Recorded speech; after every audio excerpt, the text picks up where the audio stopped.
നീ ആ കൊച്ചുകുട്ടിന്റെ ചെക്കനല്ലേടാ? ആണെങ്കിൽ നീ എന്താ ഇവിടെ പുറകെ കറങ്ങി നടക്കുന്നത്? എനിക്ക് പുറകെ നടക്കാനല്ല, ജാനിയുടെ കൂടെ നടക്കാനാണ് എനിക്കിഷ്ടം. ബദരികളെ ബോക്സോ വേറെ ഒന്നുമല്ല, കൊട്ട പൊങ്ങുന്നില്ല ഇവിടെ തലയിരിക്കുന്ന, അപ്പൊ അത് പൊക്കി കൊടുക്കാൻ വേണ്ടി വന്നതാ. വേറെ എന്തെങ്കിലും അറിയാമോ? ഓ, നീയാണോ എന്ന് നമുക്ക് കൊട്ട തല പിടിച്ചു വെച്ച് കൊടുക്കുന്നത്? അയ്യോ, എന്നൊന്നുമില്ല, വല്ലപ്പോഴും കാണുമ്പോ മാത്രം. പിന്നെ ദൈവം സഹായിച്ച് എപ്പോഴും നമ്മൾ കാണാറുണ്ട് അല്ലേ ജാനി?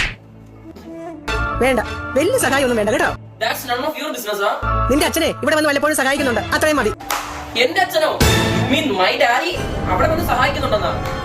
ഇംപോസിബിൾ. ഇവിടെ ഒരു ചേച്ചി പറയുന്നത് വാപ്പ അവിടെ അല്ലാതെ വേറെ വീട്ടിൽ പോയി സഹായിക്കുന്നുണ്ടെന്ന്. ഒന്ന് ശ്രദ്ധിച്ചേക്കണേ. വീട്ടിൽ മടങ്ങി ഒതുക്കി മര്യാദയ്ക്ക് വീട്ടിൽ നിന്നോളാൻ പറ. ഇനി സഹായിക്കാൻ വരത്തില്ല കേട്ടോ. അടുത്തത് പറ. നീ ഇങ്ങോട്ട് സംസാരിക്കൊന്നും വേണ്ട, പറഞ്ഞത് കേട്ടാ മതി. അത് കൊള്ളാം. ഞാൻ ചുമ്മാ നടന്നു പോയപ്പോ എന്നെ വിളിച്ച് സംസാരിച്ചിട്ട് ഇങ്ങോട്ട് സംസാരിക്കണ്ടെന്നാ?